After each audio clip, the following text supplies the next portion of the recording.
99 में मुझे एक पेशेंट की प्रिक हो गई और ब्लड ठीक ठाक इंजेक्ट हो गया 99 में, और वो मरीज़ का डेथ अगले दिन हुई, लेकिन जब उसकी रिज़ल्ट्स आए तो उसको HIV जैसे एड्स बीमारी होती है, हेपेटाइटिस B और C दोनों काले यरकान के जरासीम, तो ये तीनों उसमें थे। वो पता चला वो सेक्स वर्कर भी थी हाई सोसाइटी की, और काल गर्ल जिसे कहते हैं शायद, और वो IV ड्रग अब्यूज़र से कहते हैं, वो टीके लगाती थी खुद को। अच्छा, उसमें उसको वो जरासीम कहीं चले गए हुए थे। अब ये मेरे जिस्म में थे और 6 माह के बाद मेरे सारे टेस्ट पॉजिटिव थे। तब तक आप बिल्कुल ठीक चल फिर रहे थे, घूम रहे थे, पी खा रहा पी रहे था, थे, काम कर रहा था, वो तो सारा कुछ ठीक था, डॉक्टर लेकिन था मैं। एकदम अब आपकी ज़िंदगी एक सूली पे लटक गई ना। फिर क्या, फिर ये था कि उस वक़्त सिर्फ ईमेल होती थी, तो अपने दोस्तों को दुनिया में जहाँ भी कुछ थोड़े बहुत डॉक्टर्स पढ़ने गए हुए थे उन्हें कहना कि यार वो मेरे साथ एक नर्स है, उसको प्रिक हो गया है। अच्छा, लिटरेचर ढूंढना, तो यार इसका क्या हल है, क्योंकि इसके साथ स्टिग्मा भी अटैच था। फिर मेरे सीनियर डॉक्टर थे प्रोफेसर यूनुस शेख, उन्होंने कह दिया कि इसको अब टेस्ट ना उस किसी से टाइम तो कराओ। ये एक कॉन्सेप्ट था डॉक्टर साहब कि जिसको एड्स हो जाती थी ना, बस वो नहीं, अभी भी यही नेगेटिव, अभी कॉन्सेप्ट भी है ना, अब अभी भी कई यही है। लोग समझ चुके हैं कि इसकी बहुत सी वजूहात हैं, लेकिन वजूहत उस टाइम पे तो यही था कि नहीं, भाई ये तो सेक्स वो वर्कर ही अभी कोई भी सीन इसने यही किया है। है। ठीक है, अभी भी यही है 99% केसेस में।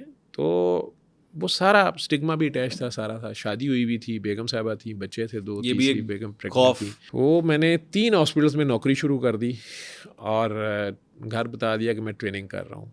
तो घर में तकरीबन आते नहीं था, 4 नाइटें थी, सोने ही आता था 8 बजे से लेकर सुबह 8 बजे तक, फिर भाग जाना होता था। खाने के बर्तन तक खुद फटाफट उठा के वाश बेसिन रख के पानी चला देता था। बच्चों को करीब ही नहीं आने देता, उठाता ही नहीं था किसी भी चक्कर में, जानबूझ के कि फिर ये ज़्यादा लिबर्टी लेगा। छोटे छोटे थे, बेटी 3-4 साल की थी, बेटा 2-3 साल का था, और बेगम प्रेग्नेंट थी 3rd टाइम फिर। ये फील नहीं होता था? तो ये सारा कुछ फील होता था। ये आप अल्लाह रहम करे कोई इसमें से ना गुजरे। तो अल्लाह एज ए डॉक्टर, ऊपर से आप डॉक्टर हो ना, आपका इल्म जो है ना वो अब आपको शीशे की तरह जो आप नहीं भी देखना चाहते, आप लोगों को बहुत सी बातें नहीं पता। जी, आपके जिस्म पे बिलियंस ऑफ जरासीम इस वक्त भी हैं, बहुत से हैं, नॉर्मल हैं, वो हमारे लिए बेनिफिशियल हैं, लेकिन आपको नहीं पता, आप आराम से बैठे हुए हैं, बिल्कुल या बहुत थोड़ी मिकदार में हैं, ज़्यादा हो जाए तो फिर ख़तरनाक है। लेकिन एक डॉक्टर को पता होता है। तो डॉक्टर के लिए तो उसका इल्म अपने लिए ही एक बहुत बड़ी अजाब बन जाता है ना, आगे ही एक अजाब हो जाती है कि मैं हूँ डॉक्टर और सारा ट्रीटमेंट देने वाला, और इसका अब एंड नहीं है इसका ना। ठीक है। तो उस वक्त तक मेरी रिप्यूट बड़ी ज़बरदस्त थी। मेरे एज ए डॉक्टर, मेरे सीनियर्स, अगर मेरी ड्यूटी में उनके पेरेंट्स वगैरह कोई दाखिल होते हैं मेरे सीनियर्स के, तो वो मेरे पे ट्रस्ट करते थे, या कहते थे यार तुम ही नाइट कर लो, ठीक है। या किसी जूनियर अच्छे, क्योंकि मैं इंचार्ज था 20 डॉक्टर्स का, तो यार किसी ऐसे को लगाना, मेरे अब्बू हैं, ये वो सारा कुछ, तो दे ट्रस्ट मी।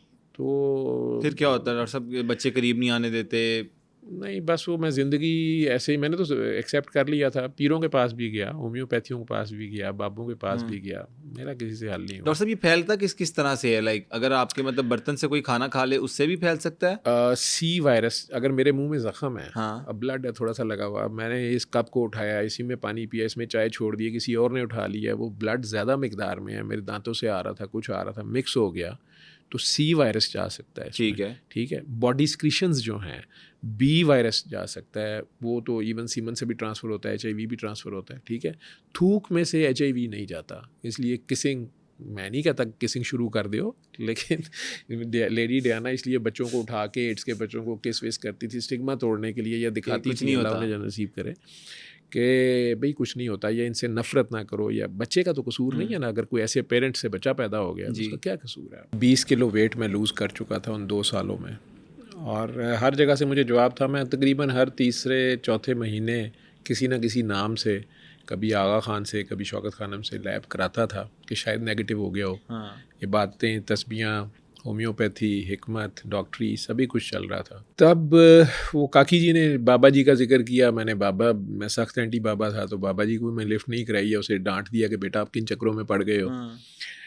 पेशेंट्स कुछ अनयूजुअल से ठीक हुए। गंदम की गोली वाला जो जहर खा लेते हैं लोग, एल्यूमिनियम फास्फाइड वाला, वो एक पेशेंट बच गया हमारे लिए। वो बहुत बड़ी एक सरप्राइजिंग थी चीज़ कि ये बाई चांस नहीं हो सकता, क्योंकि बचता ही नहीं था कोई भी जब से हम भी डॉक्टर बने थे। लेकिन वो भी एक आध केस था। इस तरह कुछ और केसेस थे, चेंजेस थी जो मेरे सामने आ रहे थे कि कुछ उसमें ड्रामेटिक से रिजल्ट्स आए हुए हैं। उसमें भी हम कहते थे कि यार इसमें बाबे का क्या कमाल है, अल्लाह का कलाम है, सूरह रहमान है, चलो अच्छी बात है। और 3 बार को हम मेडिकल लैंग्वेज में कहते हैं TDS, 3 टाइम्स ए डे। तो हम वो बताना भी, मैं TDS लिखना शुरू हो गया था, सूरह Rahman TDS 3 times a day. मेरे जो बॉस थे डॉक्टर मौसम बेग मिर्ज़ा साहब, इत्तेफाक हॉस्पिटल में हेड थे, मेडिसिन के बहुत अच्छे फिजिशियन, वो भी किंग फहद के फिजिशियन रहे हुए हैं, फिर मियाँ साहिबान के बड़े पर्सनल फिजिशियन रहे हुए हैं प्राइम मिनिस्टर के। उन्होंने अपने नुस्खों पे 1-2 पेशेंट्स पे लिख दिया कि इसका सी वायरस जो है वो सूरा रहमान सुनने के बाद नेगेटिव हो गया। उन्होंने ये रिपोर्ट्स में मेंशन कर दिया। पेन से लिखा उन्होंने, अपने पर्सनल नुस्खे के ऊपर उन्होंने लिखा कि सूरा रहमान सुनने के बाद ये नेगेटिव हुआ। बहरहाल मुझे उन्होंने कहा कि काकी जी ने मुझे कहा, उनका नाम था डॉक्टर मैमूना सुल्तान अब वो डॉक्टर मैमूना इमरान है, रियाद में हेड ऑफ़ द डिपार्टमेंट है, वो भी कंसल्टेंट है, बड़ी यूके की डिग्री है उनके पास, सारी पाकिस्तानी यूके की डिग्री है, बड़ी डिग्री है, फेलो है। तो उन्होंने मुझे कहा कि वो बाबा जी आपसे मिलना चाहते हैं। मैंने झाड़ पिला दी, मैं कभी मैं नहीं मिलना, मैं भी मिलना चाह रहे हैं। ऊपर से उन्होंने जब मुझे कहा ना कि बाबा जी नांगे फ़कीर हैं, तो मैं समझा कोई नंगा बंदा बैठा होगा, मतलब ये क्या तरीका है। और आपसे मिलना चाह रहे हैं, और मिलना चाह, क्यों मिलना चाह रहा है, मैं नहीं मिलना। मुझे ऐसे लोग, मैं अवॉइड भी करता था। दादा साहब कभी कभार गुजरते थे सेंटर मॉल जाना, तो वो नंगे आदमी कई बार फिर उनका ये मस्त है, जी जी जी जी, तो बड़ा अजीब सा लगना कि यार ये क्या है, अस्तगफुरुल्लाह तौबा तौबा या मतलब अपने आप पे बंदा अप्लाई करता ना कि मैं नंगा कैसे फिर सकता हूँ सड़क के ऊपर, ये क्या है, वो नांगे फ़कीर है। मैं वही कॉन्सेप्ट मेरे जहन में आया, तो मैं डांट लगा। दूसरे तो उन्होंने फिर कि जी वो कह रहे हैं मिलना है, मैं कि यार मैं नहीं, मैं बिज़ी हूँ, 3 हॉस्पिटल जाता हूँ, सुबह वहाँ, इवनिंग यहाँ, नाइट वहाँ, मैं कैसे मिल सकता हूँ, मैं नहीं मिल सकता। तो तीसरे दिन उन्होंने मुझे कह दिया कि ये बाबा जी का फ़ोन है। मैं क्यों सुनूँ फ़ोन? उन्होंने कहा वो आप सुन रहे हैं। अब उधर आवाज़ जा रही होगी, मैंने पकड़ लिया। मैं कहा जी हेलो, तो आगे से ऐसे आवाज़ आई जैसे किसी बंदे ने कोई पूरी बोतल शराब की पी हो या शदीद नींद में हो। हेलो, मैं कहा जी अस्सलाम वालेकुम। वालेकुम सलाम, बेटा बाबा क्या हाल है? मैं कहा जी ठीक हाल है। तो बेटा बाबा वो मैं आ जाऊँ मिलने या आप आते हैं? मैं कहा यार ये मान ना मान, मैं तेरा मेहमान ही। तो साथ ही कहते मैं आप सोच रहा, मैं यार इसने पी हुई है, ये क्या है, ये कौन है बंदा, ये क्या है? मैंने कहा जी असल में मैं तो 3 हॉस्पिटल्स में जाता हूँ, तो चलो मैं आ जाता हूँ। मैं कहा नहीं, मैं हाजिर हो जाऊँगा। तो कल मैं रात 8 बजे घर में जाने का मेरा टाइम होता है जी, मैं 8 बजे फ़ारिग होता हूँ। 36 घंटे की मेरी ड्यूटी होती है दोनों हॉस्पिटल्स की, तीनों से मैं फ़ारिग होकर निकलता हूँ। तो 8 मेरे पास रात 12 बजे, मतलब 12 घंटे होते हैं 8 से सुबह 8 तक का। तो मैं फिर आ जाऊँगा, तो आप जगह मुझे बता दें। हाँ ठीक है, ये काकी बता देगी। तो बहरहाल वो जब पता चला जी कि वो हीरा मंडी जाना है, तो मैं फिर हथे से उकड़ गया कि यार ये क्या है। खैर वो कहा कि नहीं आपने एक नांगे नांगा ऊपर से हीरा मंडी। ठीक है, मैं जिंदगी में हीरा मंडी एक बार गया था, जब शादी थी, तो मैं डे टाइम पे खुसा लेने गया था। बस वो सारी जिंदगी ऐसी सारी जेड़ा फड़िया जाए यही दसदा नहीं, मैं खुसा लेने गया था। ठीक है, या शामी फड़े गए थे फज्जे दे फावे खान गए। वो बहरहाल वो मैं भाई को मैंने कहा, छोटे को, वो सारा एड्रेस समझाया, तो उसके साथ गया था फर्स्ट टाइम। छोटा भाई था मेरे सबसे छोटे, दोनों ट्विंस में से एक कामी। बाबा जी के पास गए, भाटी में उनका घर था, वो भाटी में फिर आ गए हुए थे। ठीक है, वहाँ उन्होंने मुझे, मैं मिला, उन्होंने जाते साथ ही साथ दरवाज़ा खोला। फर्स्ट फ्लोर पे उनका घर था, छोटा सा घर भाटी में। वो जाली वाला दरवाज़ा खोल के मेट्रो से कहते हैं पागल डॉक्टर आया। मुझे बड़ा गुस्सा चढ़ा, मैं कहा यार ये ग्रीट करने का क्या तरीका है कि मुझे पागल कह रहे हैं। तो खैर उन्होंने बैठाया, यही दुआ मुझे करने को कहा, भाई को भी, और भी कुछ लोग बैठे हुए थे। मैंने कर भी ली, मुझे कुछ नज़र नहीं आया। भाई रोना शुरू हो गया, वो बैंकर था उस वक्त। मैं बड़ा हैरान, इसे क्या हो गया बेवकूफ़ आदमी को। तो उसने वैसे मुझे नीचे कहा भी कि इन लोगों के पास आया तो जा सकता है अपनी मर्ज़ी से, लेकिन जाते हमेशा इजाज़त लेके हैं, तो आपने ना ऐसे नहीं उठना वहाँ से। मैंने उसको डांट डूंट नीचे ही लगा दी थी कि ये तुम्हें किसने मैनर सिखाएंगे, तू कि तू बड़ा स्पेशलिस्ट हो गया, ये तुम्हें घर जाके ठीक करता हूँ मैं। ठीक है। तो उसने दूसरा, वो ट्विन्स हैं सबसे छोटे, दोनों बैंकर थे, उसने दूसरे का नाम लिया कि इमरान ने कहा था जावेद भाई को, ये आज उसी इमरान की वाइफ हैं वो डॉक्टर साहिबा। अच्छा, पूरा ट्रैप है यार मेरे खिलाफ। मैं वही हैरान होता हूँ कि किस तरह से। बहरहाल वो बाबा जी ने उठते हुए मुझे कहा, वो कार्ड सूरा रहमान का एक ब्लैक कार्ड, उस पर लिखा हुआ है सूरा रहमान सुने, कुरान शिफा है, शिफा मिल जाने बल्ला है। वो कार्ड मैंने पढ़ा, जिस तरह बस में सिंगड़ियाँ बेचने वाले होते हैं या कोई भी शब्दबाज या वजीफ़ा कर ले, मैंने हज़ारों कार्ड इस तरह के देखे हुए थे। उस पर बड़ा साल रहमान लिखा हुआ था, सूरा रहमान, मैं खुद सुना रहा था जी। मैंने पकड़ लिया। मुझे कहते काका बाबा ये आगे भी बता देना। मैंने बड़ा तंजन कहा, क्योंकि उससे पहले जिससे भी वो लेते थे कुछ तवीज़ या जब भी इलाज के लिए जाता, तो कहता आपको इजाज़त नहीं है, आगे नहीं बताना। अच्छा। तो मैं कभी इजाज़त के बगैर तो नहीं बताया जा सकता। तो मैंने बड़ा तंजन कहा जी कि मुझे इजाज़त है कि मैं आगे भी लोगों को बता दूं। उन्होंने कहा बेटा बाबा इजाज़त नहीं, मिन्नत है, हम्म, तरला है। जो ठीक हो जाए वो आगे बता जाए, सेम रिजल्ट्स आएंगे। तो ये मेरे लिए थोड़ा सा डिफरेंट था कि बाबे का तो इसमें फिर कोई रोल नहीं है और बाबा कुछ ले नहीं रहा ये इसमें अल्लाह से, का कलाम है। ये क्या कह रहे हैं।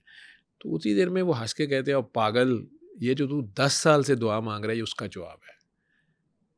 अब कुरान शिफा है, ओए शिफा मिल जाने बल्ला है, ओए कुरान मिल जाने बल्ला है, शिफा मिल जाने। अब मैं परेशान हो गया, हमने लिखा होता है शिफा मिल जाने बल्ला अपने नुस्खे के जी ऊपर, जी। पैसे हम लेते हैं, शिफा अल्लाह देता है, लेकिन ये क्या लिखा हुआ है कुरान शिफा शिफा, ये क्या कह रहे हैं। तो वो एक ऊपर से वो कही जाए कि ये 10 साल से जो तू दुआ मांग रहा था, दिस इज़ 2002 और मैं 92 से हाउस जॉब से ये दुआ मांग रहा था। ब्रेक तो मुझे 99 में हुआ। जी 10 साल मेरे वो थे और वो दुआ मेरी माँ को भी नहीं पता थी, वो सिर्फ मेरे अल्लाह को पता थी या मुझे पता थी। मैं अब उनको देख ही जाऊँ कि ये बंदा कहाँ से बोल रहा है, ये क्या बोल रहा है। और ये शिफा है, वाकई कुरान तो शिफा है, मैंने पढ़ा भी हुआ है, शिफा कुरान का हरफ शिफा है, लेकिन यही वो शिफा है जो अल्लाह ने सबके लिए नाजिल की है। जी। मतलब ये क्या है। वो बार बार रिपीट करी जाए, और यार तू 10 साल से ये दुआ मांग रहा है, उसका ये जवाब है, और एक कुरान शिफा है, शिफा मिल जाने बल्ला है। बहरहाल मैंने उन्हें ना कुछ शो नहीं किया कि ये वो क्या कह रहे हैं। मैं पी गया और मैं कहा अच्छा ये कोई तीर तुक्का मार रहा है या क्या कर रहा है। बहरहाल 2002 और अब आ गया 24, 22 साल से मैं भी पागलों की तरह ये बता रहा हूँ। 22 साल से 22 साल हो गए इस काम को, साल उससे पहला लगा लें, 6 महीने साल, जो वो डॉक्टर साहबा के कहने पे बता रहा था, और डॉक्टर बने 32 साल हो गए। मैंने ऐसे ऐसे रिजल्ट्स देखे हैं, दुनिया की कोई ऐसी बीमारी नहीं है जिससे ना ठीक हुई हो, जो हाँ। मेरे नज़दीक मेडिकल साइंस में इम्पॉसिबल था। Mitochondrial disease, by birth disease, heart में सुराख है, बच्चे को डाउन सिंड्रोम पैदा हुआ तो जी पता चला है, माँ बाप को अल्ट्रासाउंड करके लंदन के डॉक्टर ने कहा, लंदन में कहा कि ये बच्चा अबॉर्ट करा दें, ये एबनॉर्मल है। माँ ने सूरह रहमान सुनी, माँ और बाप ने सूरह रहमान सुनी है, माँ बाप ने दिल साफ़ किया है, बच्चा नॉर्मल पैदा हो गया। लंदन के अल्ट्रासाउंड वाले पिट रहे हैं कि यार ये हमें नहीं पता क्या हो गया। तो ये वो करता है जो मालिक है। बेशक। तो आप वापस उससे हुक होते हैं, ये रूह कमज़ोर हो जाती है।